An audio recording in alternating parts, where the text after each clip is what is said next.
Is deconstruction a good thing? Well, before I answer that, I have a confession, and it's this, that I am a recovering deconstructionist. I'm in recovery. So I'm on, step 8. What are the steps? First is denial, acceptance. What are the other ones? Asking for forgiveness. I've definitely done that one.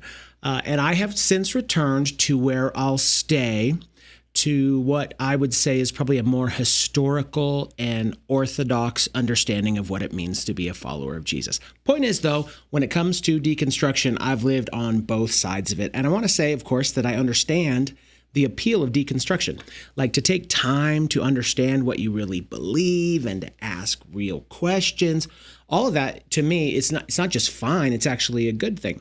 But for me, when most people use the word deconstruction, I think they're talking about something different. And I want to say that I so love my deconstructed brothers and sisters. Much love. I love them so much. But I think that for a lot of people, what's happening is they just lack the courage to say what's really happening, that they're not deconstructing the faith, they're just leaving it. And for me, I'd rather people just say they're leaving the faith than just trying to tiptoe around, trying not to hurt people's feelings.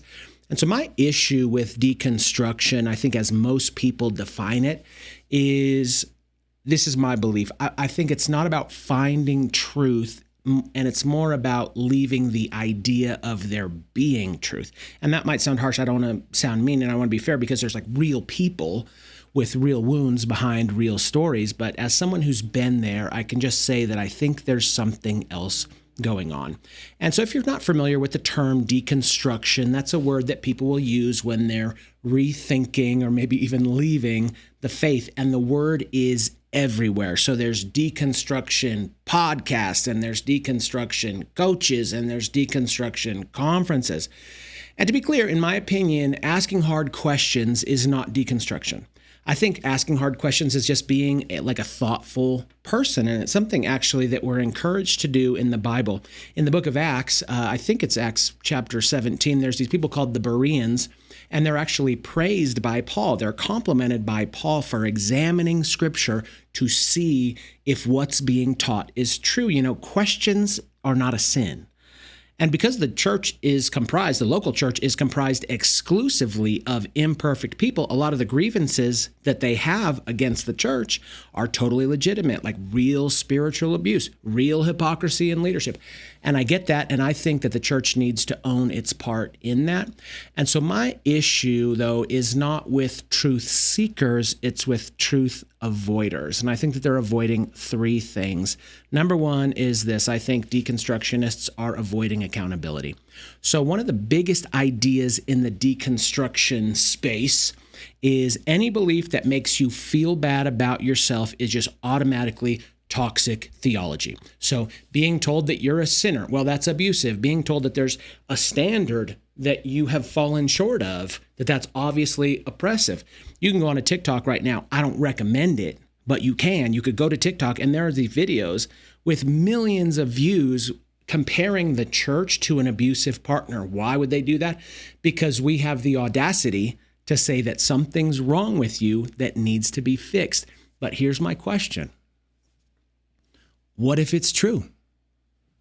What if you have, in fact, fallen short? What if there actually is a standard that you're supposed to live by? Well, then telling you that's not abuse. It's just called being honest. And that's one thing that's so attractive about deconstruction, is that you can just say, anyone that tells me I'm doing anything wrong, I can just automatically write them off as abusive. So I don't think it's about pursuing truth.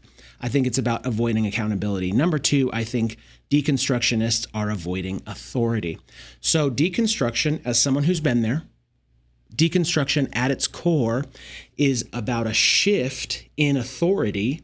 The authority of the Bible shifts to the authority of self. And a lot of people don't even realize they're doing it until years later. And so they're reading scripture, if they ever do that. They're reading scripture and they read something that Paul says that they don't like, and they just say, Paul's wrong. And it's based on what? On how you feel? Years ago, I was sent a podcast by a deconstructionist friend, and there was these people talking about Paul because Paul had said something in Scripture that they didn't like, and they said, Paul thinks this is wrong for reasons we should disagree with. And they were like so proud of that. And I just thought, that's just so dumb, right? Because to me, if you read the Bible and everything that you read has to pass through the filter of what you do and do not like, well, then you're just wasting your time. Because if you get to decide what Scripture is true and what Scripture is wrong, here's the question: who's the authority? But for sure, it's not the Bible. It's you. And I understand the appeal, especially if like religious authority has been abused in your life, but rejecting all authority outside of yourself, that's not freedom. That's just making yourself God. So I don't think it's about finding truth. I think it's about avoiding authority.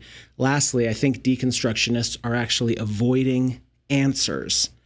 So one of the big deconstruction guys, he recently said there is no right way to deconstruct and there is no right destination. You do you. And then another guy said I don't recommend reconstructing after you deconstruct. Listen to this. Questions are the answer. Questions are the answer. And I remember listening to that. I was just thinking like, that is just such a dumb thing to say. Questions are the answer. Think about that. Questions are the answer. Where else in the world would that possibly be true? Like, try that in math. Questions are the answer. Like, what's 2 + 2? 2 + 2 is 2 + 2. The question is the answer. It's like you're going to be in second grade forever. And so just the idea of like, there are no answers. It's just about more questions. The point is more questions. There's no destination. You just keep questioning life forever. And for me, I just think like, why would anyone want that? To build your entire life around never landing anywhere. Why would they choose that? And the reason is this: because answers are inconvenient. They are, because if you find truth, then you have to do something about it. Truth makes demands of you. But if you can just say questioning forever, well, then you're off the hook. Like you don't have to change. You never have to submit. You never have to face what's actually real. And so I don't think it's a search for truth as much as it is an escape from truth. What's my point? Well, to me, if you're wrestling with your faith, honestly, like you're honestly wrestling, you're honestly asking hard questions, you're honestly trying to figure out what's true, well, then I'm not talking to you. I think that's healthy. I think that's growth. Keep going.